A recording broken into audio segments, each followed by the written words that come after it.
Hello, everyone. If you've been to the channel before, I'm Jeremy. If you're new, welcome. Today, I'm sitting down with a real success story, a warrior of a woman. Her name is Andrea Kane, and like me, she is one of the people that was featured in the Forks Over Knives magazine under the success stories. But what I love is I'm going to bring her in right now. Welcome, Andrea. Hello. And so what I'd really love to do is just let Andrea tell her own story.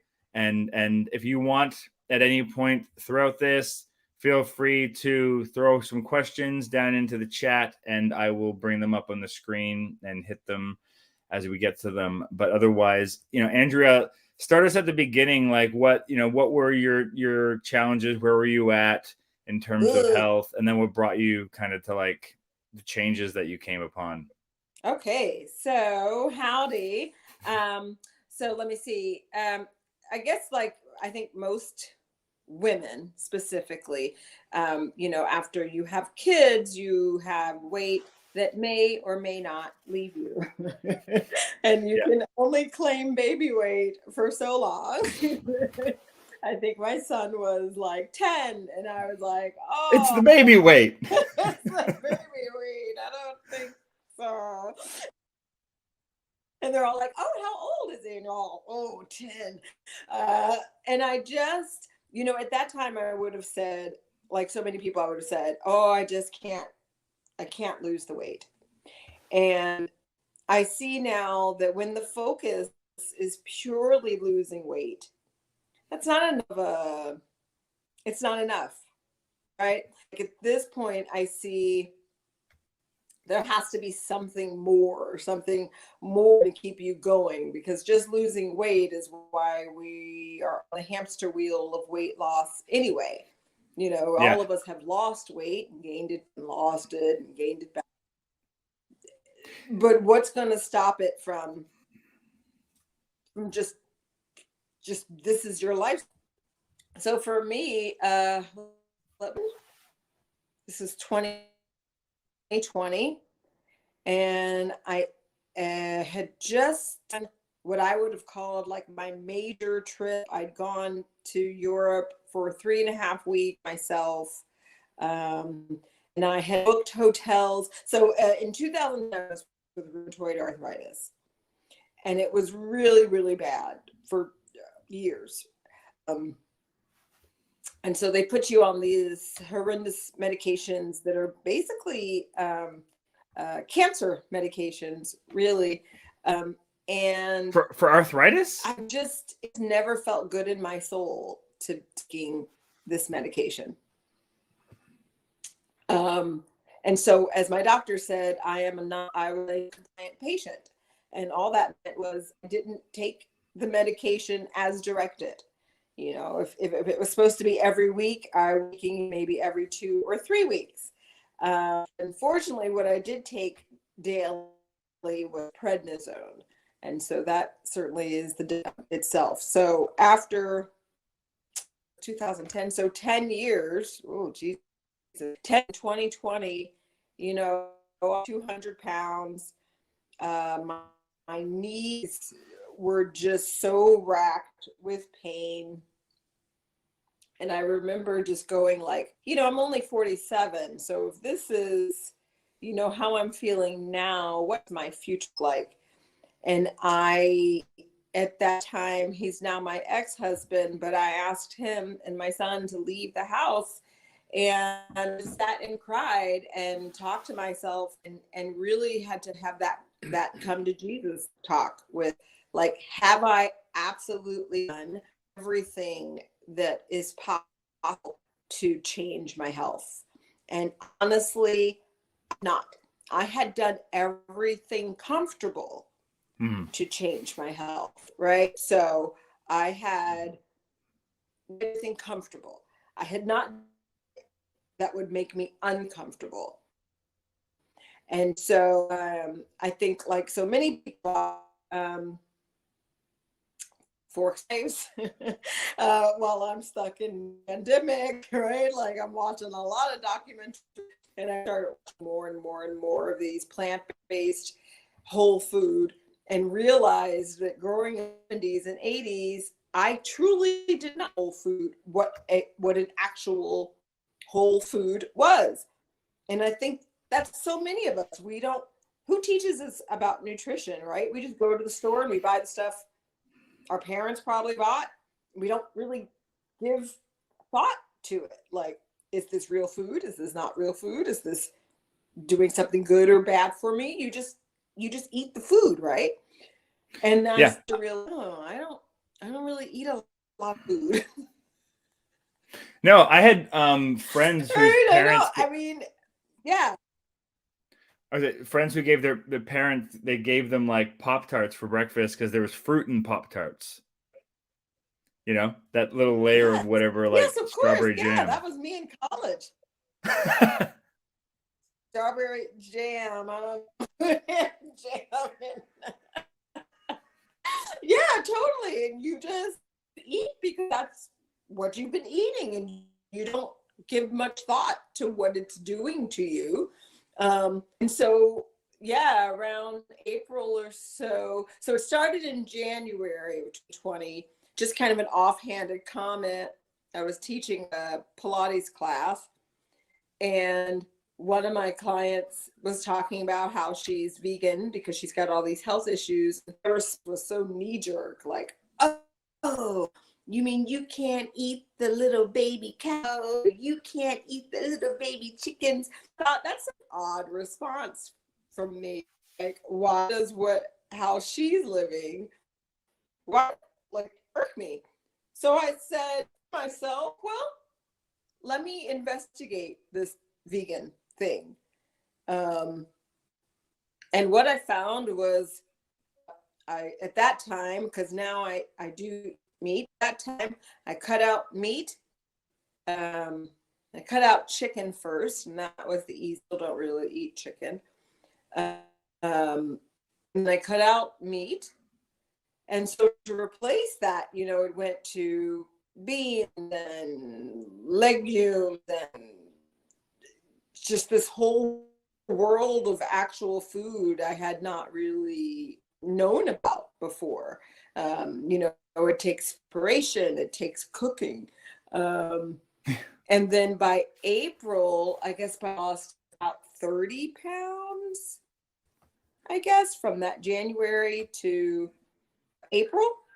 Yeah, so 10 pounds a month. So with April, I was like, hey, we're uncomfortable. Let's see what more I can do. So I really made an adjustment, gave up coffee, alcohol,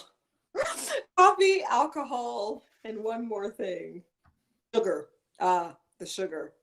Those were really the hardest. Those were all withdrawal symptoms. Yeah. For like weeks.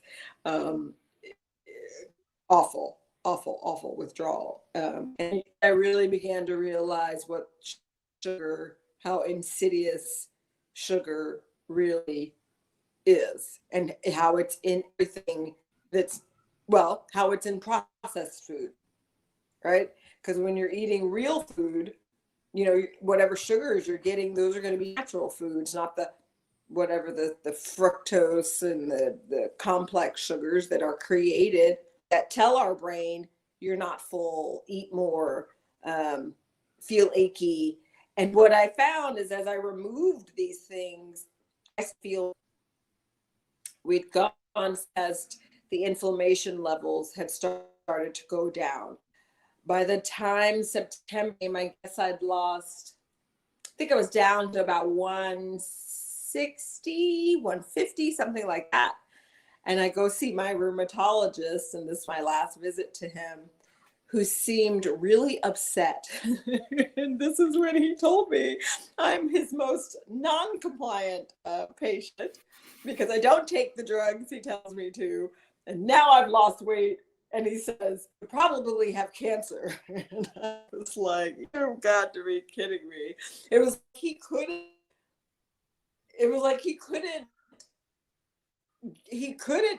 really just couldn't get that I had taken control of my health and I was actually thriving. We broke up. Needless to say. That's just it. It's there's so And then, many. Sorry, we're getting a lag, I think. So we might be talking over each other. I apologize if that's the case.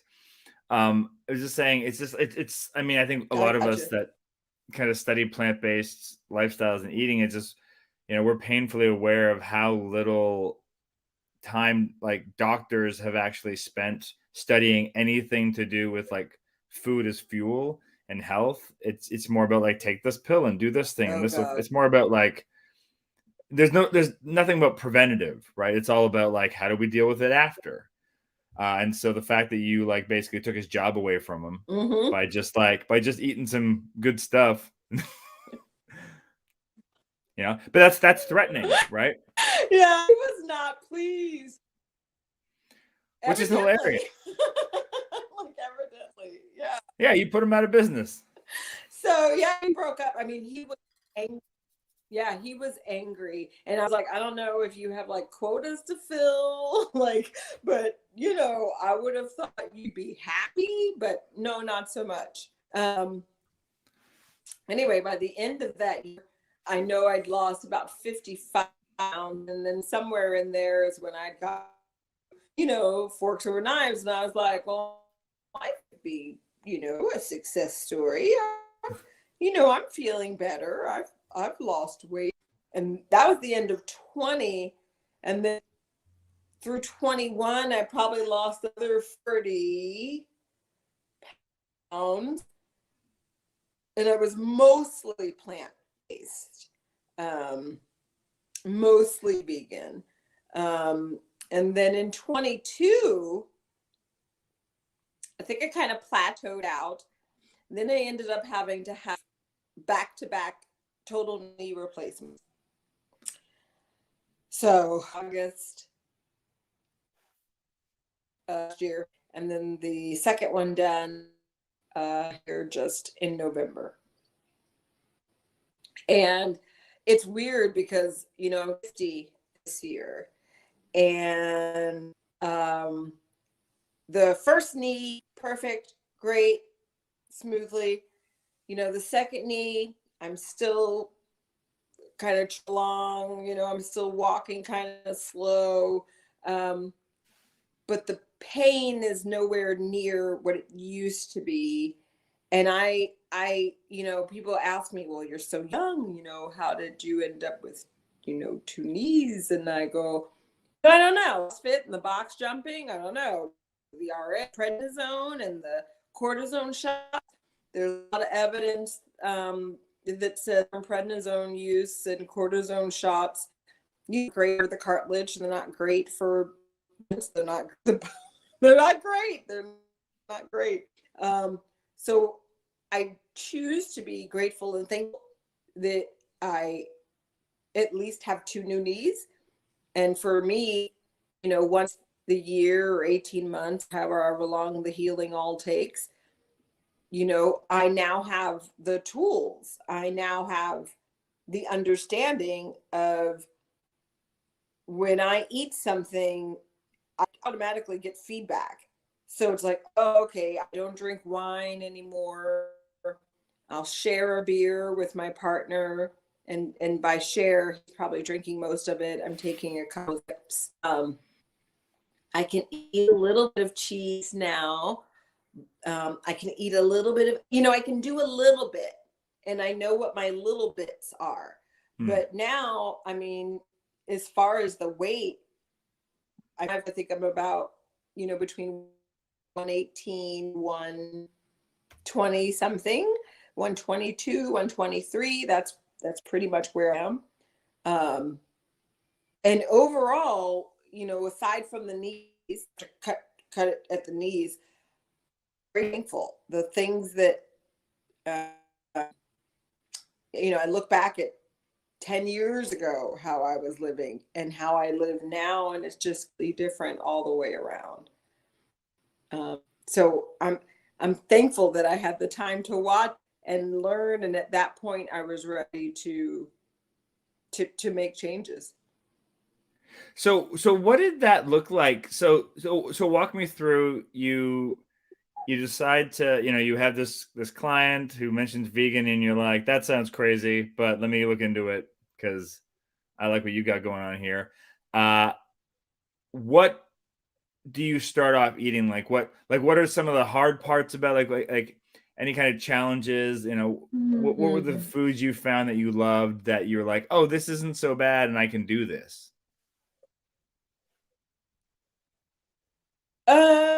Mainly it was to figure out how to have a well balanced meal that didn't keep, because it used to be just have about an 8-ounce steak on a plate with something next to it, right? And every meal had, breakfast, lunch, dinner had meat. And this is the thing that I don't hear a lot of people talking about, but a lot of people are constipated.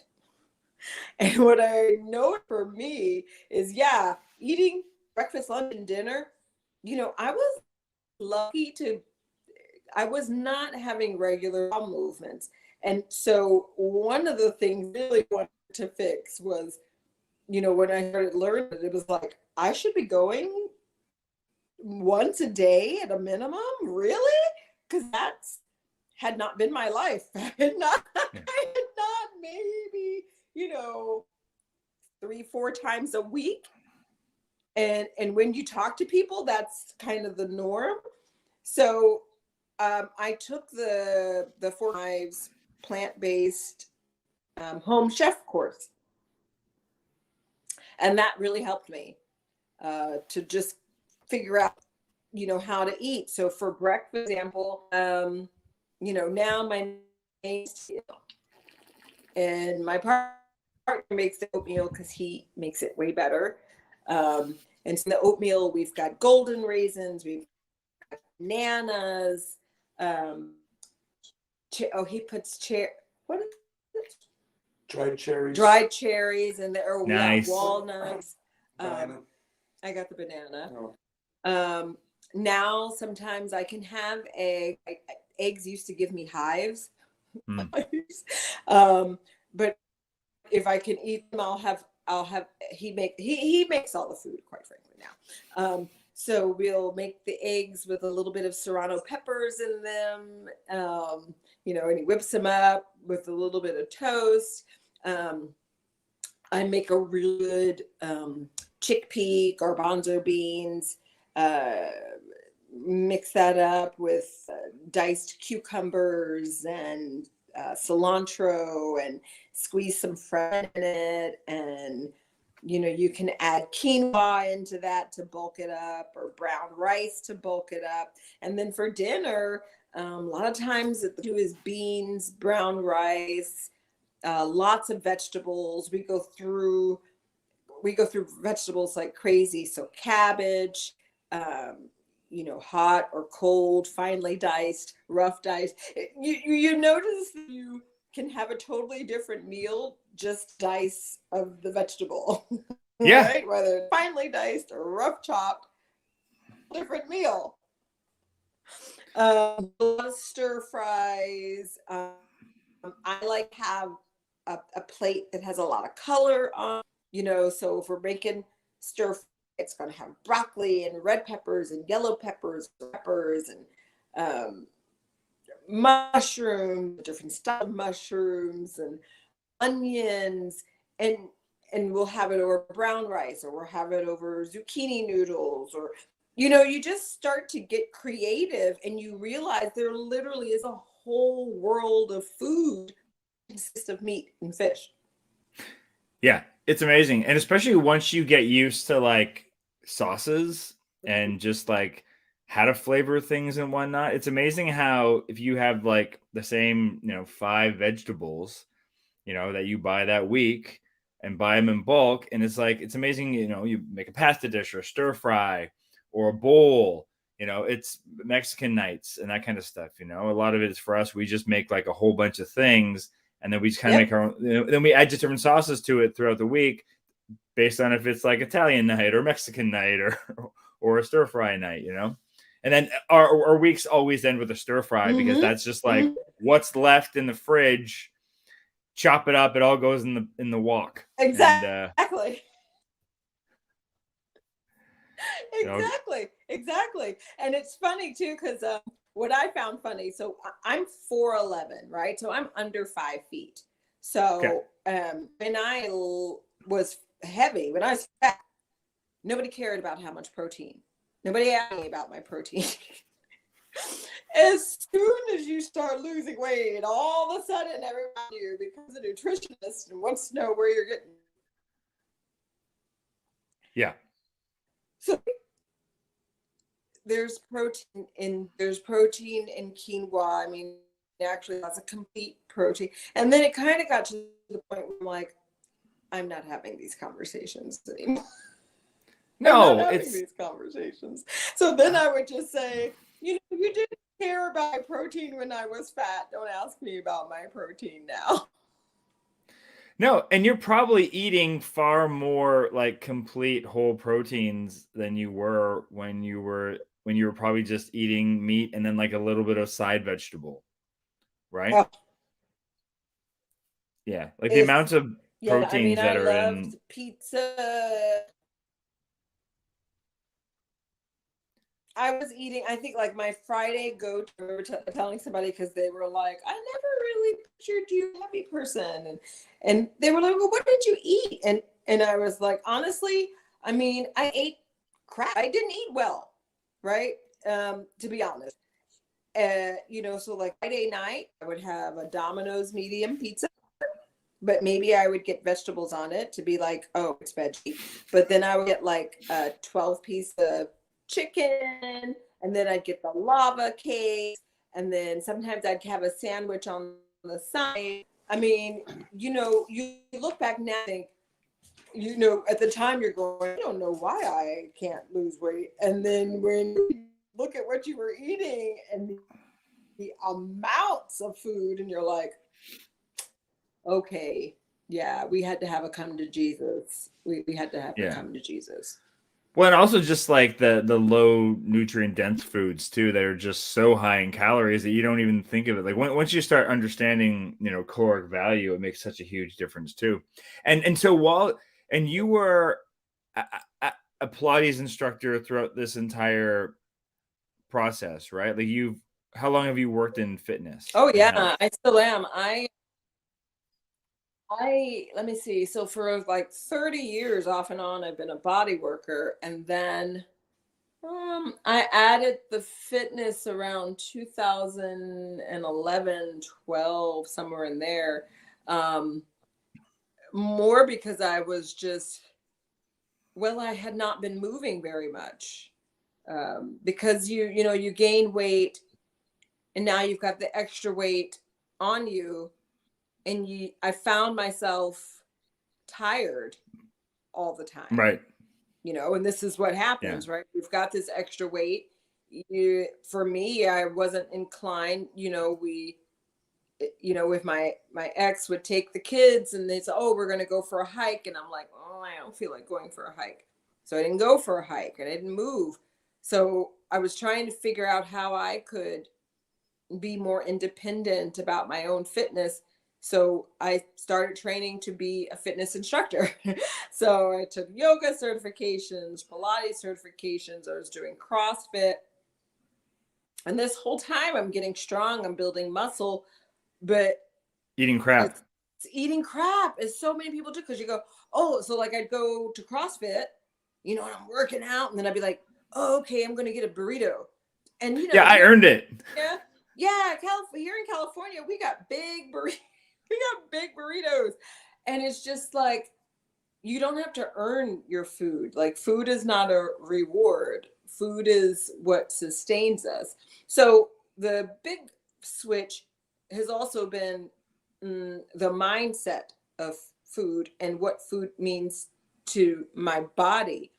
So what I noticed is almost immediately back in 2020, when I started to cut all of the crap out and started eating actual food, is I had actual natural energy. So I'd wake up and I'd be like, oh, and I'd go ride my bike or I'd go for a walk.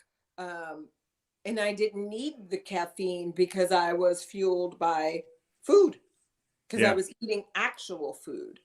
So that journey itself was, life-changing. For sure. Like I definitely remember, like I'm similar to you. Like at my heaviest, I was around 360 and now I'm around half my body weight. So I lost about half my body weight. But same thing. I just remember like once I started eating this way and the weight just kind of falling off naturally, and I still drink like 1 cup of black coffee a day, but not until like 10 o'clock in the morning. Like I jump out of bed at 6:30 and I'm ready to go. Like I don't have that sluggish fog that I used to have first thing in the morning. Yeah, I went back to my new partner. He drinks coffee, so we'll have a coffee, or sometimes I'll have, a broth. I like to have broth. So I have a green smoothie. Sometimes it's like a coffee. This morning it was an espresso.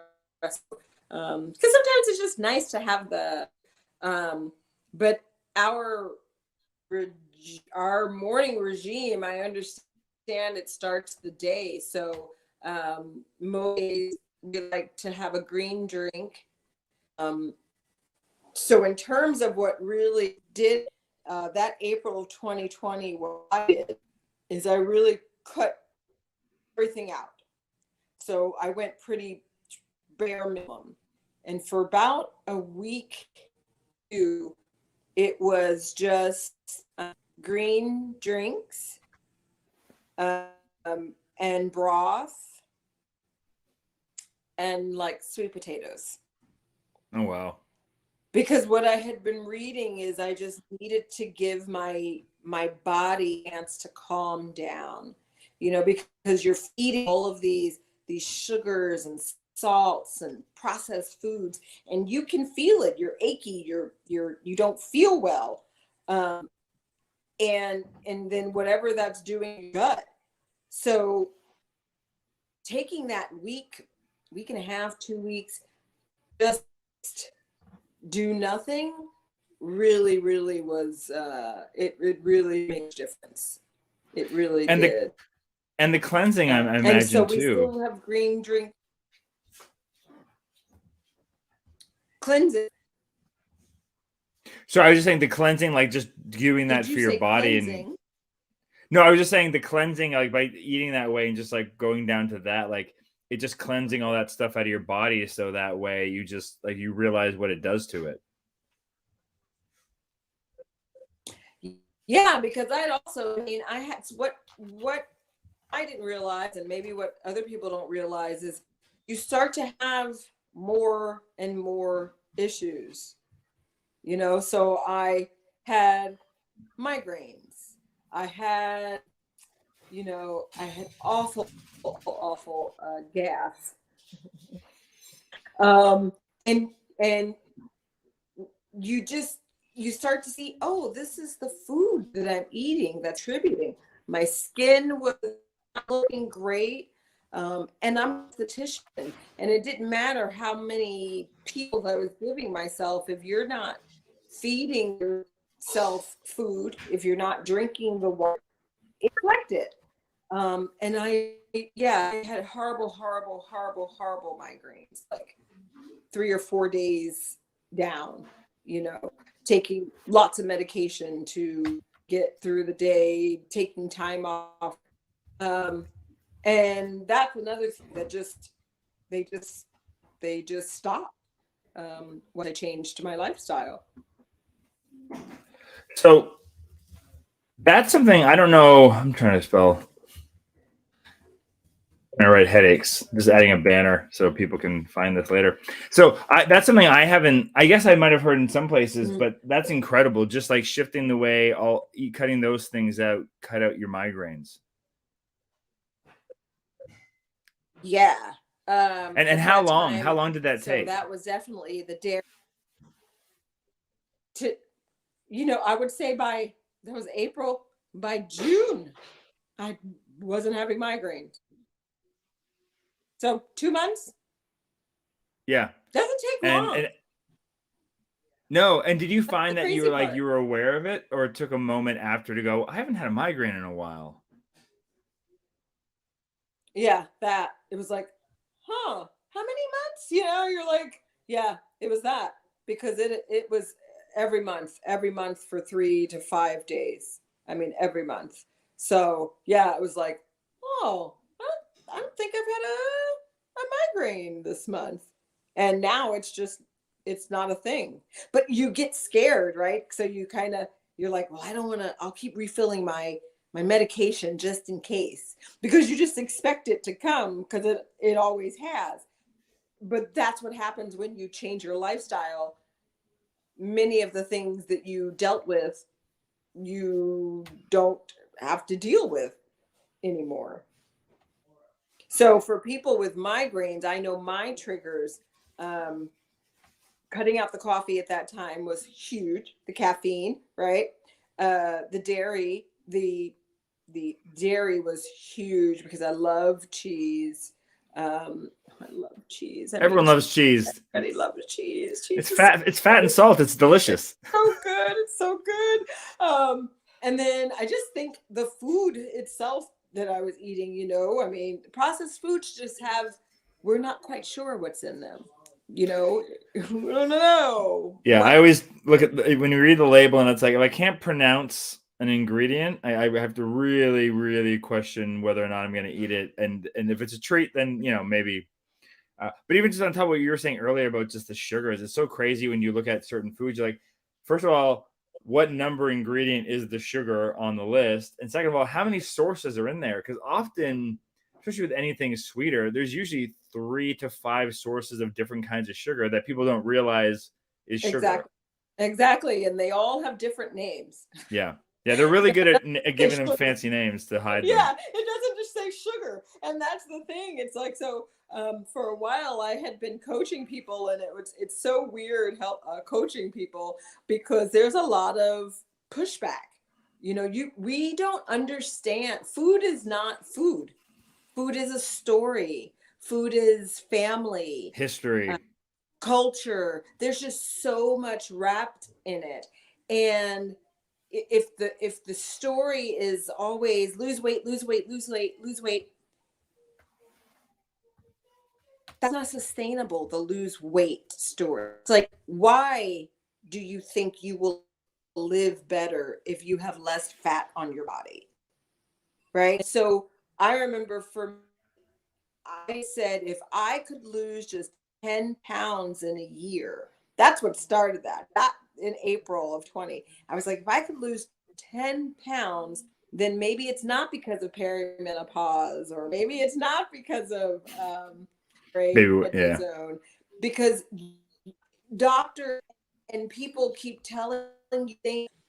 And I think for me, the pandemic was the perfect time, because around May of 2020, I got so overloaded. I got tired of the social media and the news and all that. So I just got off on it and spent more time outside. We're getting outside in the air.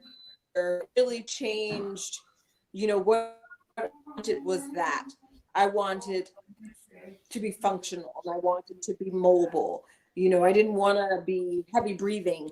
If I walk 2 blocks down the street, I was kind of tired of my thighs rubbing together and like match, and it was like, I had already beat myself up training workouts. You see, just not it. I just wanted to be healthy, and what healthy looked like. I didn't. Okay, I said, what do you call it? You want to get your goal weight. Yeah. And I'd said, oh, okay, well, 140 is crazy to me. And then, I passed 140, and it was like, oh, but I have not been this size of boot camp. Back in 97, 98. So a long time. And I foresee me weight again. I don't know how it would even be possible. Yeah. Yeah. But I think, I don't know if you have this, but I live in that constant fear. I think there's that little voice in my head that just like, and it's a good voice because it keeps me balanced. I think like whenever I have like that extra night where we have something that's a bit more treaty, where it's just like, this is good, but that doesn't mean the next meal you do it again, or, I think I like that little voice because it just keeps me honest. Well, now it's been 3 years. Yeah, in 3 years. So I feel mostly confident. Yeah. 5 years. I think it may be. I don't know, but I just don't see it because now I'm knowledgeable. Now I'm educated. I could not eat the way that I ate before. No. And that's just it. Like it's just like one of those things, like once you see it and and you can't unknow the things right? And it's like, I can't just like, I remember I go to the grocery store and just when I'm grocery shopping, I pick up one of those like cheap pizza buns or something like that, right? And I grab one or two of those while I was just like walking around picking up groceries. And those are like 300-400 calories each. And that was a snack. I'm like, that's a meal. Like that's the amount of calories I should have in a meal. That was a snack. And I didn't think, but it didn't count because it was just something I ate between meals. It didn't count, right, in my head. Where now I would just look at that and go, I don't. Yeah, it doesn't count. Yeah, but yeah, I think I feel the same way Can't do it. Yeah, that it's impossible to kind of unlearn what we've learned once you go down. But it's also like you said when it comes to that process of like weight loss and long-term weight loss. And that if it's just about the weight loss and it's just about, well, once I get down to this weight, everything will be perfect and all my problems will be solved and I'll be finally happy. We realize like, no, like that's just life. You got to find other reasons to be happy. No. But it's like you were saying, it's not about just the weight loss. It's like, it's about being healthy.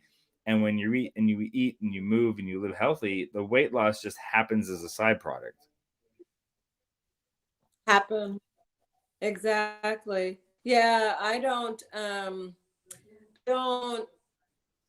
often asked like, or you run into people, right, who maybe saw you, then they see you when you lose weight, maybe a couple of years later, and they're like, oh, you're still the same size. It's like, yeah, but I get it because you often run into people and whatever, they're doing one of these shake or powders or whatever, and then they lose all this weight quickly, and the skin droops, and then you see them again, whatever they lost, plus what I see is you have to learn how to eat food. There's really no way to skip the struggle. That like now they've got these shots that people are losing weight, and I'm happy for the weight loss, make them feel better, but to sustain, they still learn how to eat real food. You know what I mean? Like there's just no around that. That's just it. It's like I the metaphor that I use is like, those needles and those stents. It's like, it's kind of like putting a Band-Aid on cancer. It doesn't really fix it. It doesn't really cure your body or your challenges that you're having. It's just like don't mind the dog in the background. It just puts a pause on it, but it doesn't help you with the long term, right? It's that that's Rufus the Wonder Dog is losing his mind in the background. But it's that idea, teach a man to fish, right? Okay, what's going on? My daughter has returned home and doesn't know how to unlock the door on her own. She likes to make a grand entrance. So in your article, I think you had this great thing you wrote that was like tips for staying fit after 40. Do you remember any of those, or is there anything that you can kind of pull out to think about? Oh yeah, I can give you 3 good ones, especially after 40. Is one, just realize that your body is different, right? So now we just opened up a new Pilates studio, And, you know, after a decade of training people, when they first come in, usually, oh, well, you know, back in the day, you know, I was on it's like, okay, well, we're not 40 now. We're not in high school, or we're not in college. And the body we had then and the metabolism then is not what we have now. So recognize what you've been doing. You can't nothing for a decade and then wake up one day and go run 10 miles, because it becomes self-defeating. You're right. You're going to be sore. You're going to be achy. And then you're going to be like, I'm not doing this anymore. So my best advice always to people is try things, because you don't know what you like now. You know what you like, or you may not like, or liked before, your body may not like. Right? So people want to start running, but maybe their knees are like, you're joking on this today. So start slow and try some different things. The second thing I would say, and it falls in line, is 1 or 2 days a week of an activity is perfect. Absolutely perfect. You don't have to come out of the door going every day. One of the things that I like, Joey's, who started creative repertoire movement, his thing is move your body 10 minutes a day. 10 minutes a day. And all of us have 10 minutes a day. Because what happens is once you start moving, you're going to get going in. You're going to get all those good hormones going. And you're going to ultimately move more than 10 minutes. So give yourself a day to stretch, to even if it's just, you know, arm circle, doing some leg kicks, doing something. It's going to change it. But just because you're sore or, oh, I don't have time, you know, then a decade later and it gets harder. You know, it doesn't get easier as we age, and have to move our bodies. We don't age because the calendar year keeps going. We age because we stop, you know. So I always tell my clients, think like a shark. Just keep moving. Whatever you can do, keep moving. You know, like when my knees didn't work so well, then I was doing a lot of body stuff. So my abs and my arms are like awesome. I got some work to do on things, but just keep moving, because you know, we've got a woman in my class who's going to be 70 this year. I've got some women I work with in their 80s. I ran a Pilates instructor I trained with, her early 80s, still teaching mat Pilates, which is like hardcore. I don't even do mat Pilates if I can help it, on the ground. I mean, age, I'm not doing that. I can't get on the ground.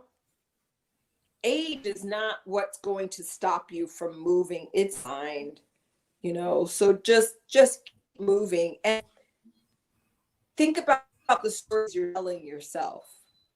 You know, that thing I see. People tell themselves stories, you know, oh, I'm too old, I can't do this. Oh, I've got a family history of this. This is just what's natural. It's like, that's not true. The family is not so much genetics as it is lifestyle. If you can change the lifestyle, you change the history. Yep. Yeah, I love that. Because certainly for me, I'm in better shape than I've ever been in since high school, you know. And I've got my kids are 14 and 11, and they're in pretty good shape. But even my son, who's like a string bean, you know, I'm more flexible than he is. I can bend over in positions that he can't, just because even as much as he's active and athletic, he just doesn't, you know, keep fit in that way. But so I'm you know, constantly shocked by what my body is capable of. Although I still, like you were saying, it's like, you know, when I have a big workout, it's like I don't know it until 2 days later when all of a sudden my muscles are like, hey, you did a good job. Now rest. Calm the heck down. We were joking about I was coaching baseball a couple nights ago. Yeah. Coaching baseball, and one of the coaches fell on their butt, and they're like, and everyone's like, "Are you okay?" I'm like, he won't know if he's okay until tomorrow. He's 50. When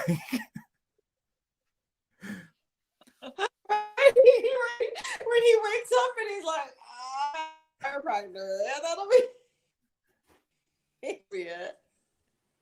Yeah, there's a delay. Yeah, so those are my those are always my tips for those.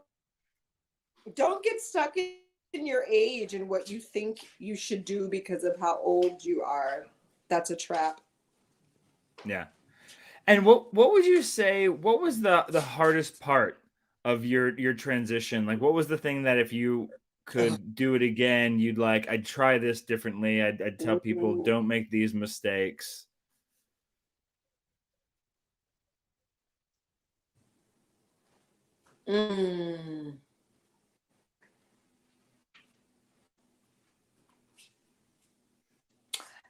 Honestly, the hardest part is dealing with other people's response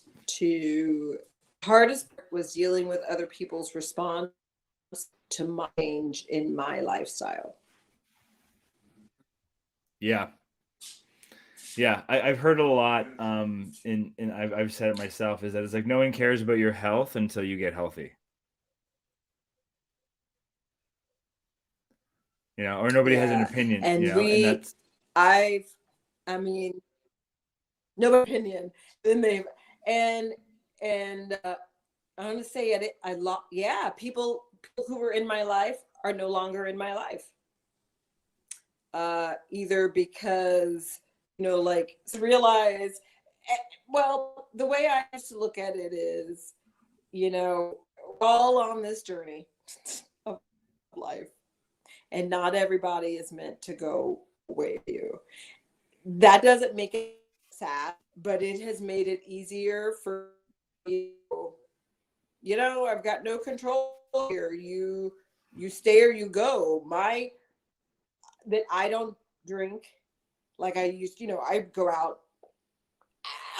I don't do that anymore. I don't do happy hour, or if I do happy hour, I'm having water or a juice that I'll share a beer, unless it's St. Bernardus. I'm St. Bernardus, and I can drink that one by myself. That's like the only one. But it's your go-to. The responses of people, I have people in my life who have said, "Oh, well, you're not who you used to be." That's how they phrase it. It's like, you're correct. I'm not who I used to be. I'm a lot more aware. I'm a lot more intentional.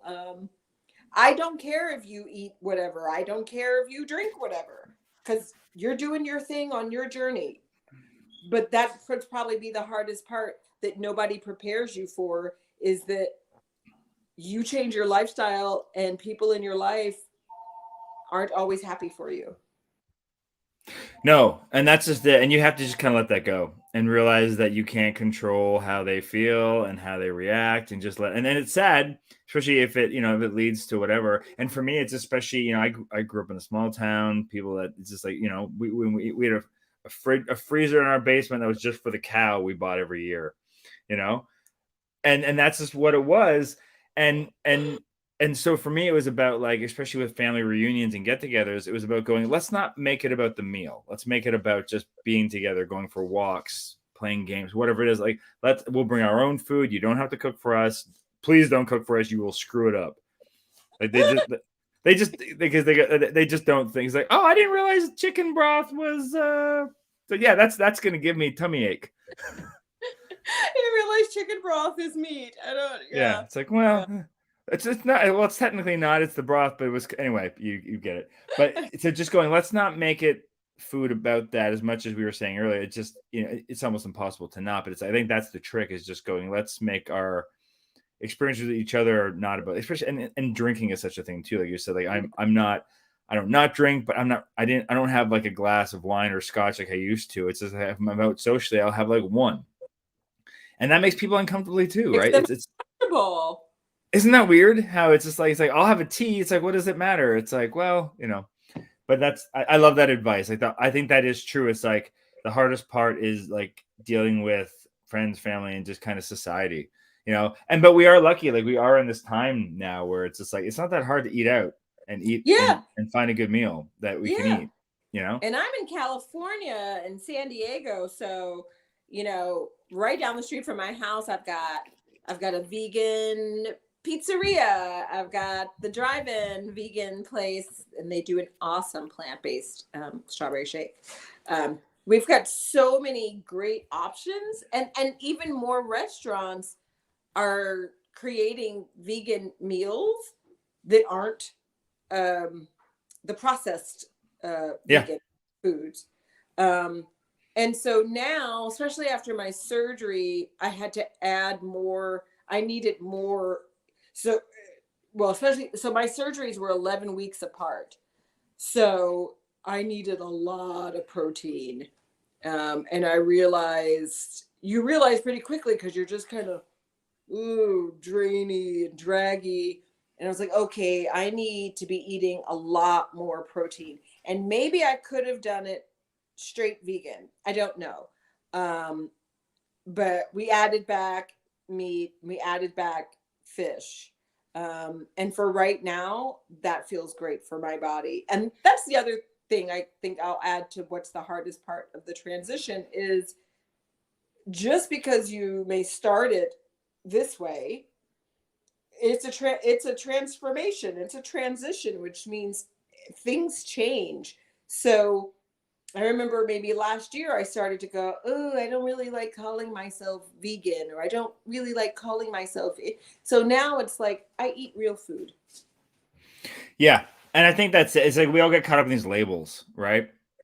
And I definitely don't prescribe to vegan because I don't like carry that over to every aspect of my life. Like that's such a different thing. Like I say I'm plant-based and I try to be whole food plant-based as much as I can, or my sweet tooth will allow, you know. But I also just know that I have just a great balance and I just don't have those cravings for those other things. And I, haven't had, health needs where I've had to like amp up this or that makes it easier. But I've been lucky that way. But I also just like I don't miss it the way I thought I would.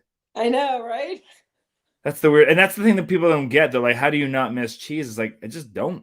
You just don't, because if you remove it, you don't have the triggers anymore. It's really, the gut talks to the brain, and when you're not feeding the gut all of these bad foods, then the gut doesn't send messages to the brain Asking for it, yeah.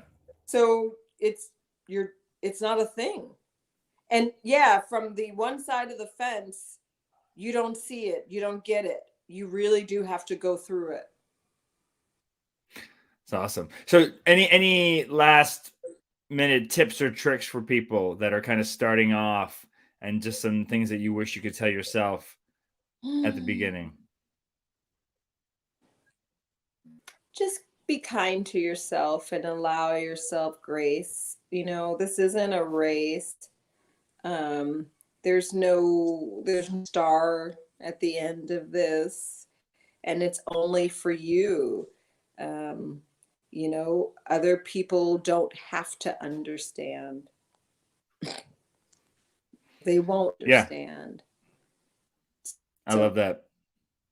You put it out there, you'll start to find like-minded people. And I think I still come back to the big thing is, that even people close to you may not be the cheerleader that you think they would be, but that doesn't mean you should stop being your own cheerleader, because ultimately you're the one who has to live with yourself.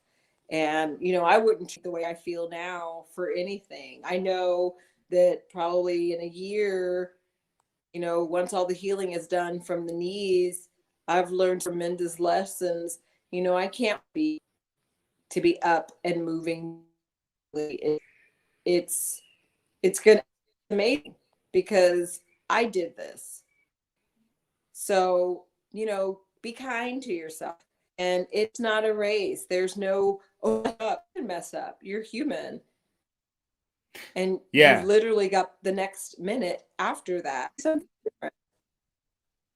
Yeah, and I think also to stop thinking about health as like a destination and just realize it's a journey that you're going to be on your entire life. There's no point in time where you're going to get there and like there's no finish line. The finish line is the real finish line, and try to take as long as you can to get there. Yeah. Dig it. Yeah, dig it. That's it. Well, thank you so much for your time. This has been lovely. Is there anything else we didn't touch? Anything else that we touched that you'd want to throw out there to people?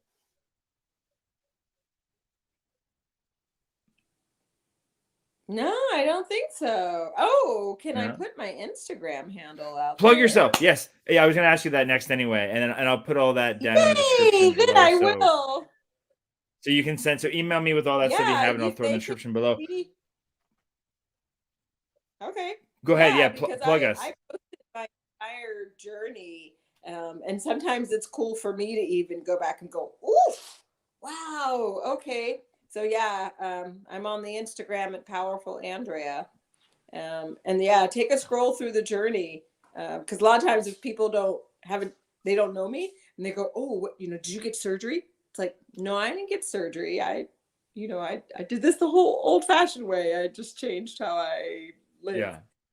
And I got to say, for those checking out your Instagram, it's like you're a very brave and bold person for the photos you were game to put on there. No, but it's true. It's like a lot of people won't put on the bathing suits you put on to show the before and after. You gotta see. Yeah, one piece. I mean, this is what it is, and this is what I wasn't happy with, and so yeah.